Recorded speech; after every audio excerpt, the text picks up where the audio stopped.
সম্মানিত দিনী ভাই বোন, দেখেন এক মিনিট, পিটিয়ে পূর্ণ যুবতী মেয়ে বিবাহ হয়ে গেছে, বাপে পিটিয়ে দিচ্ছে। দেখেন আয়েশা রাদিয়াল্লাহু তাআলা আনহা বলেন, আমরা এক সফরে ছিলাম, যুদ্ধে, বাড়ি ফিরে আসছি, হঠাৎ করে আমার গলার হারটা হারিয়ে গেল, খুঁজে পায় না। সলাতের সময় হয়ে গেছে, পানি নেই, অজু করতে পারি না, সলাত আদায় করতে পারি না। জনগণ এমন বিপদে পড়ল, জনগণ আমার আব্বাকে গিয়ে বলল, আপনি কি জানেন আপনার মেয়ে কি করেছে? কি করেছে? আপনার মেয়ে গলার হার হারিয়েছে, তো খুঁজে তো পাওয়া যাচ্ছে না, আমরা তো এখান থেকে যেতে পারছি না, আমরা তো আটকা পড়ে গেলাম, এখানে পানি নেই, অজুও করতে পারি না, যেতেও পারি না, কি করা যায়? এই কথা শুনে আবু বকর সিদ্দিক রাদিয়াল্লাহু তাআলা আসছেন মেয়ের কাছে। যখন তিনি মেয়ের কাছে আসলেন, আয়েশা রাদিয়াল্লাহু তাআলা আনহা বলেন, তখন আমার স্বামী আমার উরু রানের উপরে মাথা দিয়ে ঘুমিয়েছিলেন। ফাল্লাকা জানি লাকজাতান শাদীদা, তিনি খুব জোরে আমাকে মারলেন এই কোমরের উপরে, এত জোরে মারলেন তাতে আমি আঁচ করলাম। আমার স্বামী আমার উরু রানের উপরে শুয়ে ঘুমিয়ে না থাকলে মাথা দিয়ে আমি মায়ের কারণে দূরে সরে যেতাম, আমি নিজেকে খুব সামলানোর চেষ্টা করলাম। কথাটি বোঝানোর আগে আবার বলি একটা কথা, এটা আরব দেশ। আমাদের দেশে যদি শ্বশুর মেয়ে জামাইয়ের ঘরে গিয়ে দেখে যে মেয়ের উরু রানের উপরে মাথা দিয়ে জামাই ঘুমিয়ে আছে, তাহলে কি শ্বশুর ওইদিকে যাবে না এভাবে ঘুরবে? বুঝতে পারলেন না মনে হয়? এইভাবে উল্টা ঘুরবে না? আমাদের দেশের গতিবিধিতে ওইদিকে যাবে না, পাল্টা এদিকে ঘুরবে। তো এই পরিবেশকে আবু বকর সিদ্দিক রাদিয়াল্লাহু তাআলা কিছুই মনে করলেন না, তিনি গিয়েই মেয়েকে মেরে দিলেন এই সময়ে। তো এবার বুঝেন, একেবারে আদম থেকে নিয়ে কিয়ামত পর্যন্ত নবী রাসূল ব্যতীত পৃথিবীতে সবচেয়ে দামি মানুষ হলেন আবু বকর সিদ্দিক রাদিয়াল্লাহু তাআলা। নবী রাসূল ব্যতীত আদম থেকে নিয়ে কিয়ামত পর্যন্ত সবচেয়ে দামি মানুষ আবু বকর সিদ্দিক রাদিয়াল্লাহু তাআলা, ইনি মেরে দিলেন।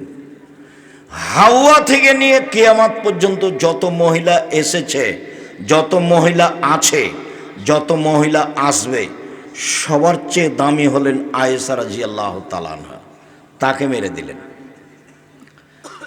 আর যার সামনে মারলেন ইনি হচ্ছেন জামাই। আদম থেকে নিয়ে কিয়ামত পর্যন্ত নবী রাসূল জনগণ নির্বিশেষে সবার চেয়ে দামি। আদম আলাইহিস সালামের চেয়ে দামি, ইব্রাহিম আলাইহিস সালামের চেয়ে দামি, পৃথিবীতে সবার চেয়ে দামি মানুষ মুহাম্মদ সাল্লাল্লাহু আলাইহি সাল্লাম, তার সামনে মেরে দিলেন। এবার তাহলে বুঝেন, সবচেয়ে বড় মানুষে মারলেন, সবচেয়ে বড় মহিলাকে মারলেন, সবচেয়ে বড় মানুষের সামনে মারলেন, বিবাহিতা মেয়েকে মারলেন, জামাইয়ের সামনে মারলেন, পূর্ণ যুবতী মেয়েকে মারলেন, হাত দিয়ে মারলেন, খোলা মাঠে মারলেন, 1400 মানুষের সামনে মারলেন।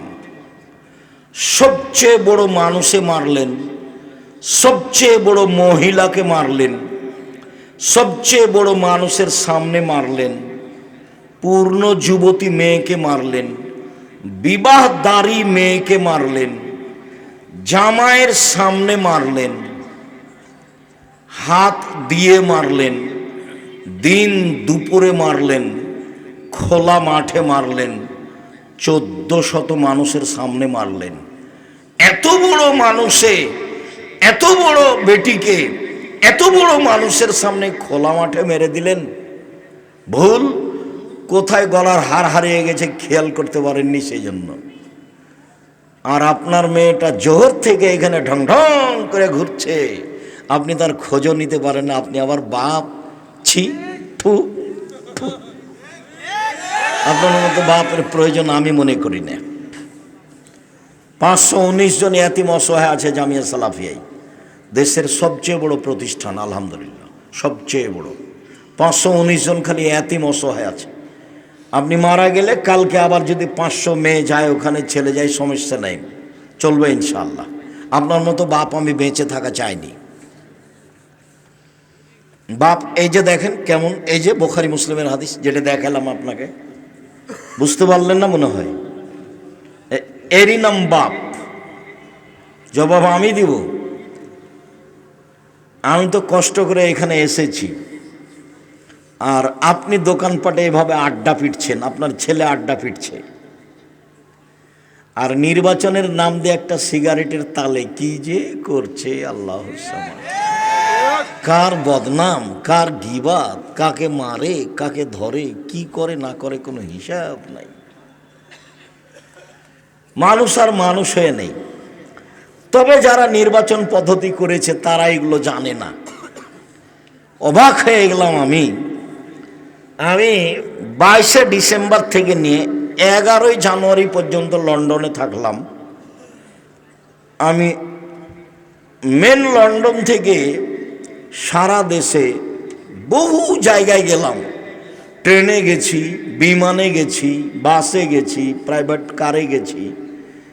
সাথে সাথে সিঙ্গাপুর থেকে লন্ডন পৌঁছিতে সিঙ্গাপুর এয়ারলাইন্সকে 14 ঘন্টা লাগে, 14 ঘন্টা। আবার আসতে 14 ঘন্টা লাগলো। আমি 14 ঘন্টা থাকলাম বিমানে। সব প্যাসেঞ্জার ইহুদি খ্রিস্টান। আমি কোনো জায়গাতে দেখলাম না যে তারা গান বাজনা নিয়ে ব্যস্ত আছে। কারো হাতে আমি গান বাজনা দেখলাম না। তারা বই পড়ছে, আর না হলে মোবাইলে কোনো পড়াশোনা করছে, আর না হলে কোনো কিছু করছে। 2-1 জায়গাতে মনে হচ্ছে যে নাটক হতে পারে। আমি পুরো বিমানটা 2-3 বার হেঁটে দেখেছি। এদের অবস্থা কি? এই দীর্ঘ লম্বা সময়ে কোনো জায়গাতে 2 জন লোক বসে গল্প করছে, এইটা আমার চোখে পড়েনি। দেখেন আপনি, ওই যে এখনই আসছিলাম তখন একটা দোকানে 7-8 জন বসে গল্প করছে। হয়তো বা ওখানে টিভি আছে কিনা আমি খেয়াল করতে পারলাম না, গাড়িতে ছিলাম তো। টিভি থাকতে পারে। ল্যাংটা মেয়ে আসছে আর 8-10 জন মিলে দোকানে বসে গল্প জমাচ্ছে। মানুষ না পশু? বুঝে না ওরা, অন্তর আছে বুঝে না, দেখেও দেখে না ওরা, চক্ষু আছে দেখে না, শোনেও শোনে না ওরা, কান আছে শোনে না। উলাইকা কালানাম, তারা পশু প্রাণীর মতো, তারা গরু ছাগলের মতো, তারা কুকুর শ্রীগের মতো, বালহু মাজাল, বরং তার চেয়ে খারাপ।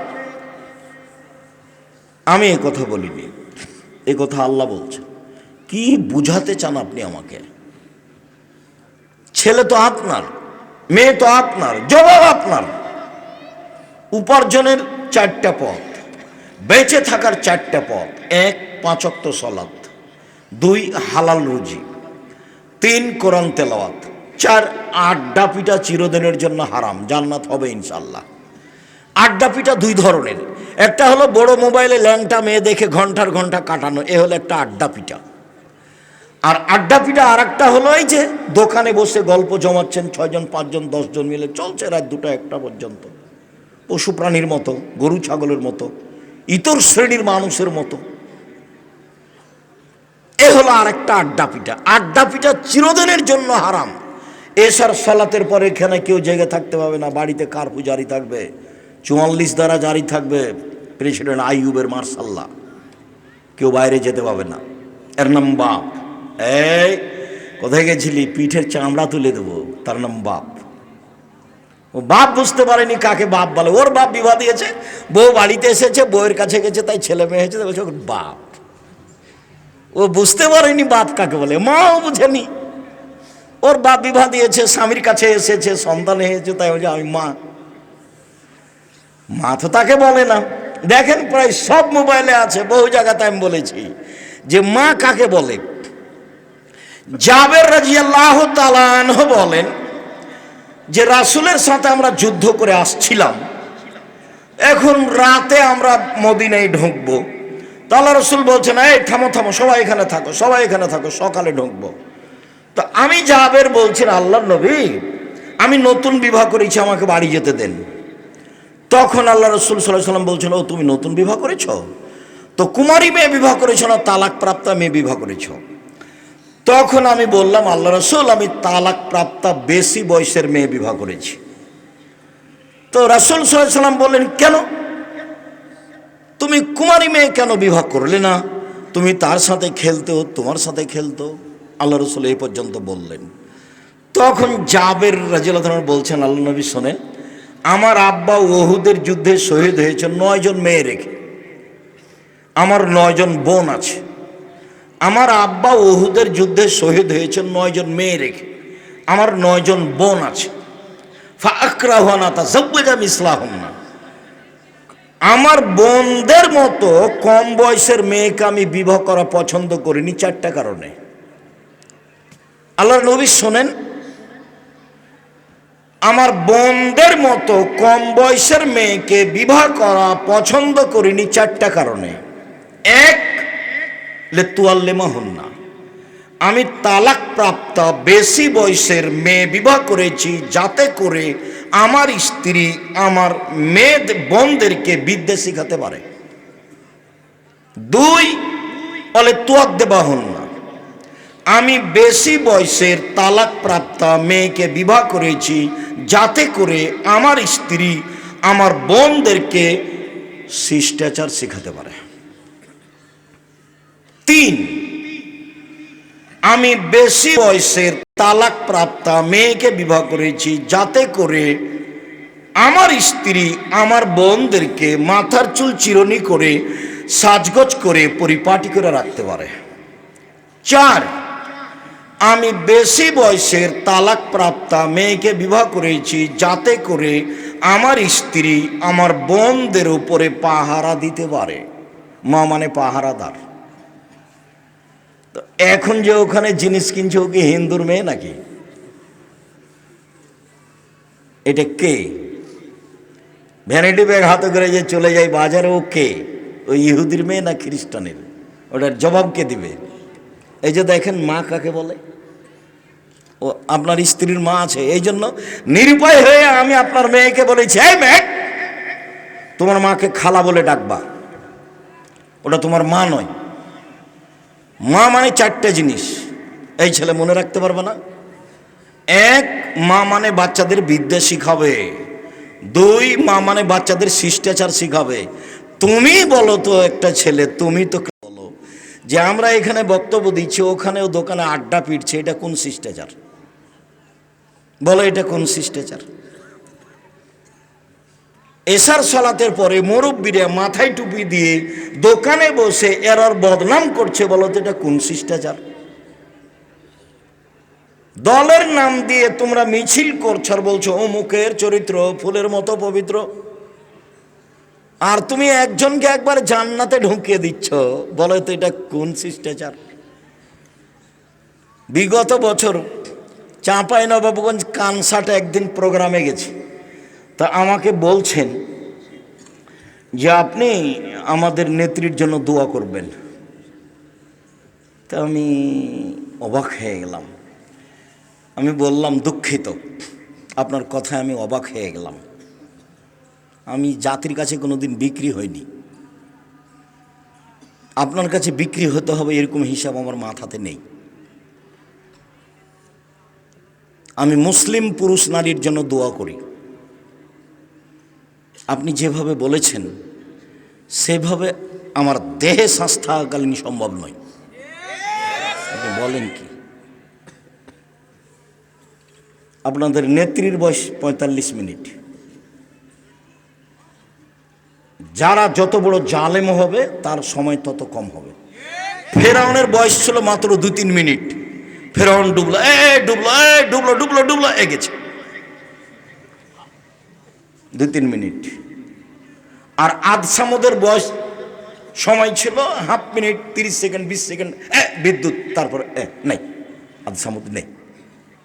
আল্লাহ বলছেন আদসামুদ এত ক্ষমতাধর ছিল, এত ক্ষমতাধর ছিল, লাম ইউখলাক মিসলুহা ফিল বিলাদ, পৃথিবীর মাটিতে আমি অত শক্তিশালী জাতি কখনো কোনোদিন সৃষ্টি করেনি। ফেরাউনকে আল্লাহ বহুবার বলেছেন, ফেরাউন মনে রেখো, তোমার পূর্বে যারা ছিল তারা অর্থ সম্পদে তোমাদের চেয়ে বেশি ছিল।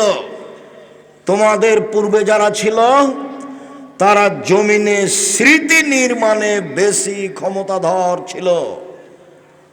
তাদের ক্ষমতা শারীরিক, তাদের ক্ষমতা আর্থিক, তাদের ক্ষমতা স্মৃতি নির্মাণে তোমাদের চেয়ে অনেক বেশি ছিল। যার কারণে আমার মনে হয় মিশরের পিরামিড ফেরাউন তৈরি করেনি, আদ সামুদ করেছে।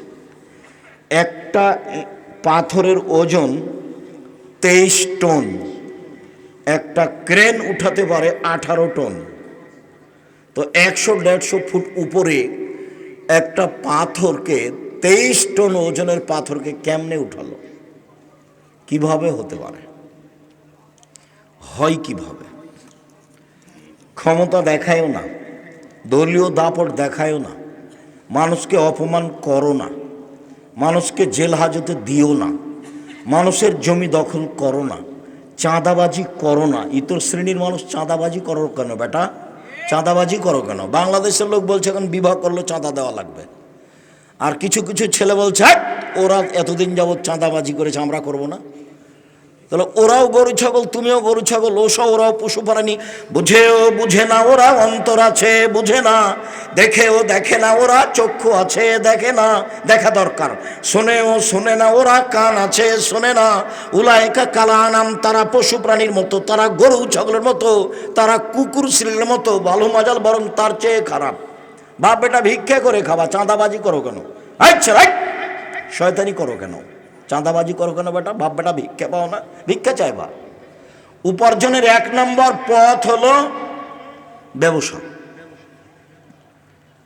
2 নম্বর পথ হলো চাকরি, 3 নম্বর পথ হলো জমি চাষ, 4 নম্বর পথ হলো দিন মজুরি। সবচেয়ে নিম্নমানের উপার্জন হলো দিন মজুরি, কিষান কামলা, পাট দিয়ে খাওয়া, কিষান কামলা গিরি করে খাওয়া। এর ব্যাপার আল্লাহ রসুল বলছেন, এই সাবধান, এই সাবধান, দিন মজুরকে কাজ শেষ হওয়ার সাথে সাথে টাকা দিয়ে দাও, টাকা দিয়ে দাও, গায়ের ঘাম শুকানোর আগে টাকা দিয়ে দাও। চাকরি, এই যে চাকরি করছো শোনো, যে বেতন নির্ধারণ হয়েছে এই বেতনের বাইরে 1 টাকাও নিবা না, নইলে সেটা হবে আত্মসাৎ। মোহাম্মদ সাল্লাল্লাহু আলাইহি ওয়াসাল্লাম এভাবে বলছেন। 3 জমি চাষ, জমি চাষ করো, তবে জমি চাষে অন্তর শক্ত হয়ে যায়, জমি চাষে মানুষ ভীরু হয়ে যায়, জমি চাষে মানুষ ইবাদত করতে পারে না, মানে জমি চাষকে পছন্দ করলেন না। 4 ব্যবসা। তখন তিনি বলছেন আত্তাজির আস-সাদিক আল আমিন ইয়াকুনু ইয়াউমাল কিয়ামা মা শুহাদা সিদ্দিকিন ওয়াল আম্বিয়া। সত্যবাদী বিশ্বস্ত ব্যবসায়ীরা বিচার মাঠে নবীগণের সাথে থাকবেন। অথচ নবীগণের সাথে, নবীর সাথে একজন সাহাবী থাকতে চেয়েছিলেন, হয়নি। মনে পড়ে না? কতদিন বললাম না? মনে পড়ে না? আমি বলে দিই। রাতে একজন সাহাবী বলছেন যে আমি রাসূলের কাছে অজুর পানি আর মেশক নিয়ে এসেছি, আমরা রাতে আছি, রাসূলের সাথে আছি। তো আমি রাতের এক পর্যায়ে অজুর পানি আর মেশক নিয়ে এসেছি। তো আল্লাহ রসুল এটা দেখে খুশি হয়ে গেছেন, বাহ তোমার তো বুদ্ধি আছে, ভালোই তো, ঠিক আছে ঠিক আছে, সালমাস এটা চাও, চাও কিছু চাও, কি চাও চাও, আমি খুব খুশি হয়েছি, যা চাইবা তাই দিয়ে দেবো। তখন সাহাবী বলছেন আসআলুকা মুরাফাতাকা ফিল জান্নাহ, আপনার সাথে জান্নাতে থাকতে চাই। যেমন বলা তেমন উত্তর, চাও চাও কিছু চাও, খুব খুশি আমি, চাও। বলছে আপনার সাথে জান্নাতে থাকতে চাই। তখন আল্লাহ রসুল বলছেন আওয়া গায়রা জালেক, না না না না না, এটা নয়, এটা নয়, অন্য কিছু চাও, অন্য কিছু চাও। তখন সাহাবী বলছেন হো আজাকা, ওটাই চাই, ওটাই চাই। তখন আল্লাহ রসুল বলছেন দেখো ইন্নী বিকাসরাতি সুজুদ আলা নাফসিক, তুমি একটু আমাকে সাহায্য করো বেশি বেশি সিজদা করে, তাহাজ্জুদ পড়ো, তাহলে আমি কাউকে এমনি পাশে নিয়ে থাকতে পারবো না, একটু বেশি বেশি করে তাহাজ্জুদ পড়ো, সিজদা করো বেশি, আমি চেষ্টা করব তোমাকে সাথে নিয়ে থাকার। লোকটাকে নিজে বললেন, চাও চাও চাও, কিছু চাও। তো সাহাবী বললেন, কি আর চাইবো, আপনার সাথে থাকতে চাই। না না না না, এটা না, অন্য কিছু চাও, অন্য কিছু চাও, ওটাই চাই। তখন বলছেন যে তাহাজ্জুদ পড়ো, না হলে নিয়ে থাকতে পারবো না। বিচারের মাঠে আপনাকে জান্নাতে আমি পাশে নিয়ে থাকতে পারবো না। আর এখন বলছেন সত্যবাদী বিশ্বস্ত ব্যবসায়ীরা বিচারের মাঠে নবীদের সাথে থাকবেন। নেন এবার আর একটা শুনবেন।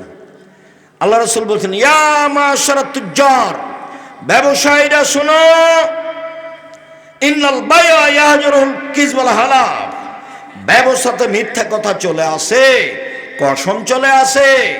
ব্যবসাতে মিথ্যা কথা চলে আসে, কসম চলে আসে।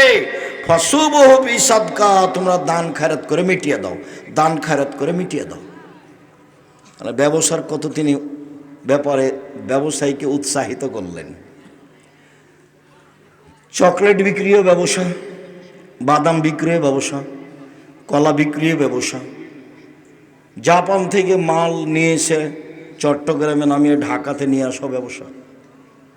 যখন আপনি সত্যবাদী ব্যবসায়ী, তখন এসব পথ, উপার্জনের পথ চারটে বাছাই করো। এই ছেলে, চারটেই যদি না পারো তাহলে বাপ বেটা কি করবে? ভিক্ষে। গেলে কেন ওখানে? মুখের চরিত্র ফুলের মতো পবিত্র বললে কেন? ওকে চিনো তুমি? পিছনে গেলে কেন? মানুষের বদনাম করো কেন? ইতর শ্রেণীর মানুষ বাপ বেটা মনে করো কি? আমি তো গালি দিতে আসিনি, আমি দুঃখিত। তুমি জাতির কাছে চাঁদা চাইলে কেন? তোমরা বাপ বেটা জাতির জন্য বোঝা, তোমরা জাতির জন্য ঘৃণিত মানুষ।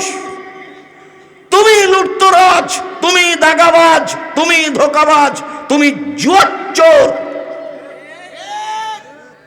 তুমি জোর করে চাঁদা আদায় করো, চাঁদাবাজ।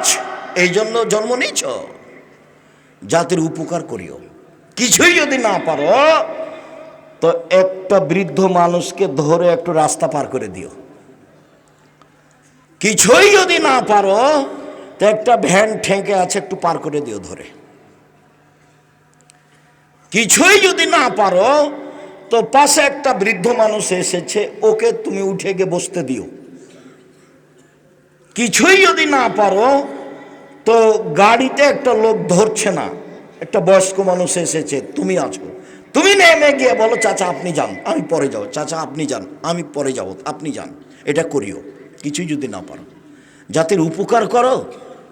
দাগাবাজ হয়েও না, ধোকাবাজ হয়েও না, জুয়াচোর হয়েও না, চাঁদাবাজ হয়েও না।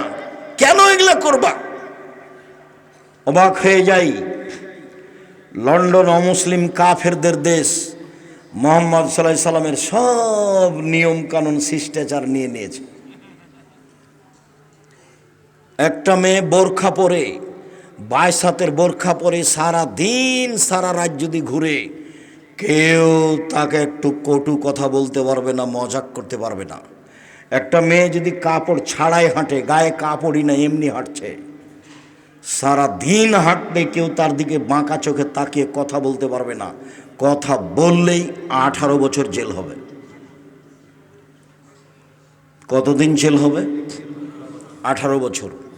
খালি মেয়েটা যদি অভিযোগ করে তাহলে 18 বছর জেল হবে। যে দেশে বিবাহ নাই, যে দেশে জেনা কোনো ব্যাপার নয়, এরপরেও একটা মেয়ে খালি গায়ে হাঁটছে রাস্তাতে, কেউ যদি কোনো জায়গায় মজাক করে একটু উত্ত্যক্ত করে, মেয়েটা যদি পুলিশকে ডেকে বলে দেয় এর 18 বছর জেল হবে, মুখ খুলবে না, এর ভয় আছে, 18 বছর জেল, মুখ খুলবে না।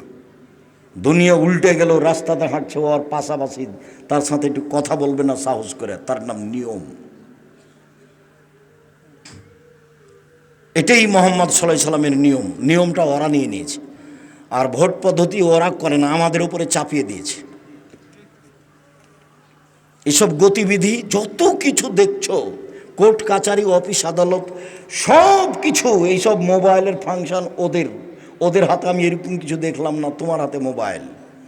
তোমাকে তো আমি বলছি 14 ঘন্টা বিমানে থাকলাম সিঙ্গাপুর এয়ারলাইন্স, সিঙ্গাপুর থেকে না লন্ডন পর্যন্ত আমি কারো মোবাইলে আমি 3বার এই বিমানের এ মাথা থেকে ওই মাথা, ওই মাথা থেকে এই মাথায় এসেছি, কারো মোবাইলে ল্যাংটা মেয়ের নাচা আমার চোখে পড়েনি। অথচ ওরাও মানুষ, ওরা হলো ইহুদি, ওরা হলো খ্রিস্টান, ওদের জান্নাত নেই, ওরা জান্নাতে যাবে না, ওদের দাঁড়ি পাল্লাই নেই বিচারের মাঠে। পাপ নেকির জন্য দাঁড়ি পাল্লার জন্য আগে বলতে হবে আমি সাক্ষ্য দিচ্ছি আল্লাহ ছাড়া কোনো মাবুদ নেই, মানে শিরক নেই। আমি সাক্ষ্য দিচ্ছি মোহাম্মদ আল্লাহর রাসূল, মানে বিদাত নেই। এই দুইটা সাক্ষী ছাড়া কারো পাপ নেকি বিচারের মাঠে ওজন হবে না। হিন্দুদের পাপ নেকি ওজন হবে না, তারা এটা সাক্ষী দেয়নি। ইহুদিদের পাপ নেকি ওজন হবে না, তারা এই সাক্ষী দেয়নি। খ্রিস্টানদের পাপ নেকি ওজন হবে না, তারা এই সাক্ষী দেয়নি। কাদিয়ানীদের পাপ নেকি ওজন হবে না, তাদের সাক্ষী কেটে গেছে। শিয়াদের পাপ নেকি ওজন হবে না, তাদের সাক্ষী কেটে গেছে। তোমরা যারা নাটোরে বসবাস করছো, এরকম যদি দিনরাত বড় বড় শিরক করো তাহলে সাক্ষী কেটে গেছে। কি বলি, দিনরাত আমাদের দেশের স্কুলে ছেলে মেয়ে বলছে ও কালিমা তোমার আকাশ, ও কালিমা তোমার বাতাস। আমি তো 30 বছর আগে বলেছি তোর বাপের আকাশ। কই কই আপনার ছেলে মেয়ে তো বললো না কোনোদিন ওর নাকি খুব মেধা ভালো, ও নাকি বড় ডাক্তার, ও নাকি বড় ইঞ্জিনিয়ার, ও নাকি সমাজের শিক্ষিত মানুষ।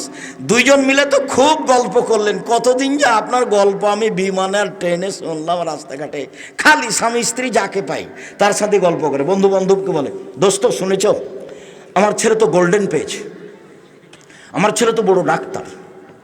ঠিক আছে, বড় ডাক্তার মানে জানেন আপনি প্রায় ওই কোম্পানির ওষুধ লিখেছে যে কোম্পানি তাকে টাকা দিয়েছে, তখনও সে বড় ডাক্তার। ধোঁকাবাজও, ও ধোঁকাবাজ। চুরি করে তখনও বড় ইঞ্জিনিয়ার, ও হলো চোর, টাকাটাই লস।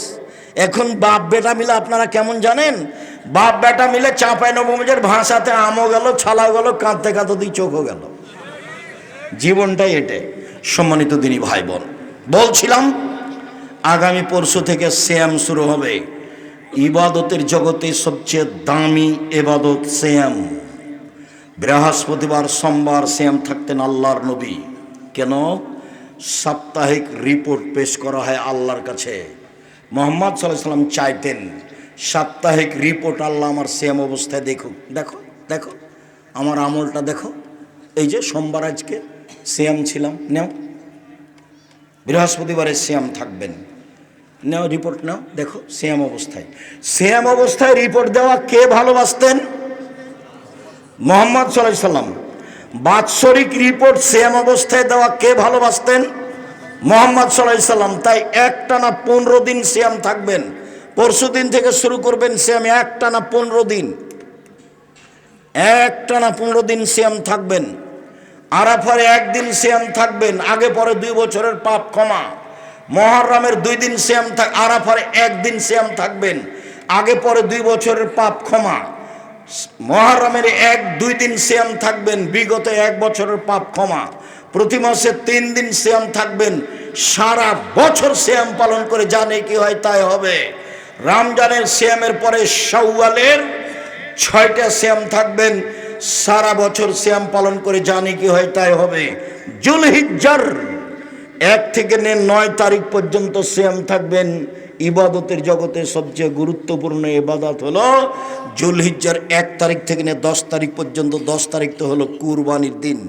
অতএব 9 দিন পর্যন্ত একটানা সিয়াম থাকতে অভ্যাসী হবেন।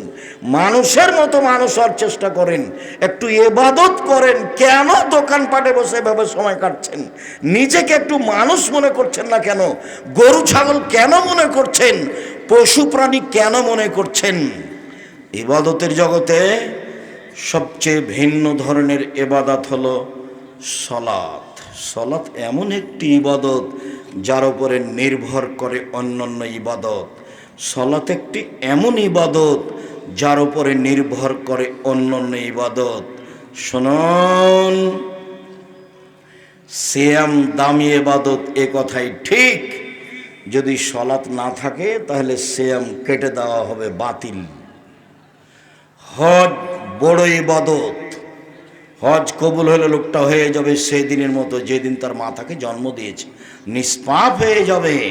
কিন্তু সলাত নামাজ না থাকলে হজকে কেটে দেওয়া হবে, এটা বাতিল। সবচেয়ে শক্তিশালী ক্ষমতাধর পাওয়ারফুল ইবাদত হলো দান। যদি সলাত আদায় না করে তাহলে এটা কেটে দেওয়া হবে, তার নাম সলাত। মুহাম্মদ সাল্লাল্লাহু আলাইহি সাল্লাম বলেন, আউয়ালু মা ইউসআলুল আবদু বিহি ইয়াওমাল কিয়ামাস সালাত। বিচারের মাঠে মানুষকে প্রথমে জিজ্ঞাসা করা হবে সলাত। ফাইন সালাহাত সালাহাল্লাহু সায়রা আমালিহি। যদি সলাত টিকে যায় সব ইবাদত টিকে যাবে। আইন ফাসাদাত ফাসাদাল্লাহু সায়রা আমালিহি। যদি সলাত না টিকে বাকি সব ইবাদত বাতিল বলে গণ্য হবে। আবু হুরায়রা রাদিয়াল্লাহু তাআলা আনহু বলেন, রাসূল সাল্লাল্লাহু আলাইহি ওয়াসাল্লাম বলেছেন, সালাত তিন ভাগে বিভক্ত। আত-তাহুর সলসুন, ওযু হলো তিন ভাগের এক ভাগ। আর রুকু সলসুন, রুকু হলো তিন ভাগের এক ভাগ। আর সুজুদ সলসুন, সিজদা হলো তিন ভাগের এক ভাগ। ফামানা দাহাবে হাক্কেহা, যে এই তিনটে ঠিক ঠিক আদায় করলো, কবিলাত সলাতহু, তার সলাত কবুল করা হবে। অকবেলা সায়রা আমালিহি, সব ইবাদত কবুল করা হবে। অইন রুদ্দাত আলাইহি সলাতহু, যদি সলাত তার বাতিল করা হয়, রুদ্দা আলাইহি সায়রা আমালিহি, সব আমল বাতিল। ইবাদতের জগতে সবচেয়ে বিরল ভিন্ন ধরনের ইবাদত হলো সলাত। এর কোনো আপোষ নেই। সব ইবাদতের আপোষ আছে। যেমন হজ এবছর করব না, সামনে বছর করব, ঠিক আছে করেন, কোনো সমস্যা নেই, করলেই হলো, এই যে আপোষ। যাকাত 2 মাস আগেই দিব, দেন 1 মাস পরে দিব, দেন, এই যে আপোষ। সিয়াম রমাজান, শরীরটা আজকে ভালো লাগছে না, কেমন কেমন লাগছে, ছেড়ে দেন, আর একদিন থাকেন, এই যে আপোষ। সলাত এরকম নয়। সলাত এমন একটা ইবাদত যা মানুষের সাথে আপোষ করে না। অজু করে সলাত আদায় করতে হয়, পানি নেই। তায়াম্মুম করে সলাত আদায় করতে হবে, মাটি নেই। অজু তায়াম্মুম ছাড়াই সলাত আদায় করতে হবে। কেবলার দিকে মুখ করে সলাত আদায় করতে হয়, কেবলা বোঝা যায় না, কেবলা ছাড়াই সলাত আদায় করতে হবে। দাঁড়িয়ে সলাত আদায় করতে হয়, দাঁড়িয়ে থাকা যায় না। বসে থেকে সলাত আদায় করতে হবে, বসে থাকা যায় না। শুয়ে থেকে সলাত আদায় করতে হবে। পরিষ্কার কাপড় পরে সলাত আদায় করতে হয়, পরিষ্কার কাপড় নেই। যেই কাপড়ে পেশাব পায়খানা লেগে আছে সেই কাপড় পরেই সলাত আদায় করতে হবে। পরিষ্কার অপরিষ্কার কোনো কাপড়ই নেই, আপনি কারণবশত উলঙ্গ হয়ে আছেন, এই উলঙ্গ অবস্থাতেই সলাত আদায় করতে হবে, করতেই হবে। মানুষের সাথে আপোষ করে না সলাত। গাড়িতে উঠে আছেন, ঠেলে ঠেল মানে না, শিকল ধরে আছেন, সলাতের টাইম পার হয়ে যাচ্ছে, এই অবস্থায় সলাত আদায় করতে হবে। পৃথিবীর এক ব্যতিক্রম ভিন্ন ধরনের বিরল ইবাদত সলাত। সম্মানিত দিনী ভাই বোন, এই কারণে ইমাম আহমদ ইবনে হাম্বল রাহিমাহুল্লাহ বলেছেন, অলসতা করে কেউ যদি সলাত ছেড়ে দেয় তাহলে তাকে জবে করতে হবে, হত্যা করতে হবে। ইমাম আবু হানিফা রাহিমাহুল্লাহ বলেছেন, কেউ যদি অলসতা করে সলাত ছেড়ে দেয়, সলাত ছেড়ে দেয়, তাহলে তাকে জেলখানায় বন্দি করে পিটিয়ে সলাত আদায় করাতে হবে। আরবি বিদ্বানেরা বলছেন এখন যে স্বামী সলাত আদায় করে, স্ত্রী করে না, স্ত্রী করে স্বামী করে না, তাহলে বিভাগ কেটে গেছে। চেয়ারম্যান লাগে না, মেম্বার লাগে না, খাতা কলম লাগে না, কাজী লাগে না, এমনিতেই গেছে।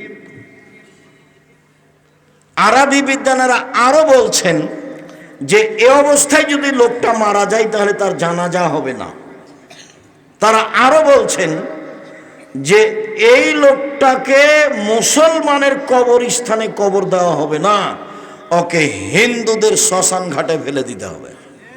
এইভাবেই কলম লিখেছে। পৃথিবীতে এক ব্যতিক্রম ইবাদত হলো সালাত।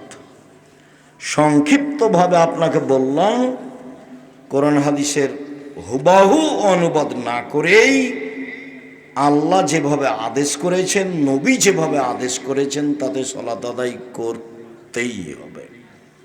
এরপরে দেখি যারা সালাত আদায় করে না তারা কেমন। রাসূল সাল্লাল্লাহু আলাইহি সাল্লাম বলেছেন, বাইনাল আবদি ওয়া বাইনাল কুফরি তারকুস সালাহ। মুসলমান এবং কাফেরের মধ্যে পার্থক্য হচ্ছে সালাত ছেড়ে দেওয়া। যে সালাত আদায় করে সে মুসলমান, যে সালাত আদায় করে না সে কাফের। আল্লাহর নবী অত্র হাদিসে সালাত আদায় করে না এমন ব্যক্তিকে কাফের বললেন। আবু হুরায়রা রাদিয়াল্লাহু তাআলা আনহু বলেন, রাসূল সাল্লাল্লাহু আলাইহি সাল্লাম বলেছেন, মান তারাকা সালাতা মুতাআম্মিদান ফাকাদ কাফারা। কেউ যদি ইচ্ছাকৃত সালাত ছেড়ে দেয় তাহলে সে কাফের হয়ে গেল। অত্র হাদিস প্রমাণ করে যে মানুষ সালাত ছেড়ে দিলে কাফের হয়ে যায়। আব্দুল্লাহ ইবনে শাকিক বলেন, কানা আসহাবু রাসূলিল্লাহি সাল্লাল্লাহু আলাইহি ওয়াসাল্লাম তারকু কুফরুন গায়রা সালাহ। সাহাবীগণ সালাত ব্যতীত অন্য কিছু ছেড়ে দিলে কাফের মনে করতেন না। হজ না করলে কাফের মনে করতেন না, মনে করতেন এ বড় পাপী। যাকাত না দিলে কাফের মনে করতেন না, মনে করতেন এ বড় পাপী। কিন্তু সালাত না পড়লে সাহাবীগণ বলতেন এ হলো কাফের। সালাত আদায় করে না যারা, তারা কাফের। এরপরে বলি, সালাত আদায় করে কিন্তু রাসূলের পদ্ধতিতে করে না তারা কেমন। এক খেলে চেয়ে থাকবেন। আমরা যে লম্বা সময় কথা বলবো তা নয়। যারা যেখানে আছেন দয়া করে দোকানপাটে হোক, রাস্তাঘাটে হোক, বসতে জায়গা পান আর না পান, এক খেয়ালে আমার দিকে চেয়ে থাকেন। আমি আপনার কিছু না কিছু উপকার করবই ইনশাআল্লাহ। আমি শুধু আপনার জন্য এসেছি।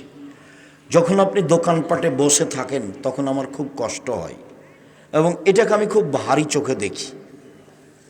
আপনার মেয়ে যখন ভ্যানিটি ব্যাগ নিয়ে হাটে বাজারে চলে যায় তখন আমার খুব আফসোস হয় কি এই মেয়েটার বাপ নেই কি, এই মেয়েটার কি শ্বশুর নেই, এর কি দেবর নেই, এর কি ভাসুর নেই, এর কি বোনের ছেলে নেই, এর কি ভাইয়ের ছেলে নেই, এ কি সবাইকে মেরে খেয়েছে, এ বাজারে গেল কেন, কই আমরা তো কোনোদিন বাজারে যাই না, আমরা তো বেঁচে আছি। আমি আমার ছাত্র জীবন 16 বছর আর শিক্ষক জীবন চলছে 37 বছর। আমি কোনোদিন চায়ের স্টলে বসিনি। তো মরে গেছি নাকি? বেঁচে আছি তো। আপনি যখন চায়ের স্টলে বসে গল্প করেন, আমি যখন গাড়ি নিয়ে পাশ দিয়ে আপনার চলে যাই তখন আমার আফসোসের শেষ থাকে না। কেন? আপনি একজন মুসলমান মানুষ, আপনার চরিত্র দেখে আমি খুব কষ্ট পাই। আপনার ছেলে যখন মিছিল করে রাস্তাঘাট বন্ধ করে চলে যায় তখন আমার খুব দুঃখ হয়। তখন আমি আর কিছু শেষ পর্যন্ত তখন বলি কিছু না পেয়ে, আল্লাহর নবী এদেরকে বলেছেন এরাই হলো ইতর শ্রেণীর মানুষ, এরাই হলো গাইবান্ধার, রংপুর, পঞ্চগড়, ঠাকুরগাঁ, লালমনিরহাট, নীলফামারী, ওদের ভাষায় বেন্নের বাচ্চা বেন্নে। এরাই হলো চাঁপাই নবাবগঞ্জের ভাষায় ছোট লোকের বাচ্চা ছোট লোক। ঢাকার ভাষাটা আমি মুখে বলতে পারলাম না। এরকম কিছু মনে মনে সিদ্ধান্ত ছাড়া আপনার ছেলেকে দেখে আমার মনটা আর কিছু বলে না। খুব আফসোস হয়, কি পড়লো এ, আর বাপই তাকে কি পড়ালো, কোনটাই বা শিষ্টাচার, কোনটাই বা বিদ্যে, কোনটাই বা পরিপাটি, কোনটাই বা সাজগোজ, কোনটাই বা পাহারা। এই ছেলে মায়ের কাজ কয়টা গো? এক, বিদ্যে; দুই, শিষ্টাচার; তিন, পরিপাটি সাজগোজ করে রাখা; চার, পাহারাদার। কোনটা করেছে তোমার মা? তোমার চুলটা শুধু ওপর দিকে আছে, ছাতা হে সব দিকে চাঁচা আছে। এইটা কোন সাজগোজ বলো তো দেখি? তোমার মা আছে? তোমার মাকে দেখো। আমি আফসোস করে বলছি, তোমার মা, এটা আমি বিশ্বাস করি, কিন্তু আমার মনটা চাই যে তুমি চাচি বলে ডাকবা। তোমার মাকে বলবা চাচি, তোমার মা যদি বলে একই কথা, তখন তুমি বলবা আম্মা দুঃখিত, কি আর বলি, আপনাকে চাচি বলতে আব্দুর রাজ্জাক বিন ইউসুফ বলেছে। কেন? যে আমার মাথার চুল এরকম হয়ে আছে সেই জন্য। কেন? যেমন প্যান্টটা টাকনোর নিচে আছে সেই জন্য।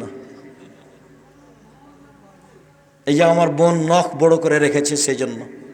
দেখেন, আপুকে ডাকেন, তুমি বলবে তোমার আম্মাকে, আপুকে ডাকেন, আপুকে ডাকেন, দেখেন আপুর নখটা কি হয়ে আছে, বড় হয়ে আছে। নখে কি আছে?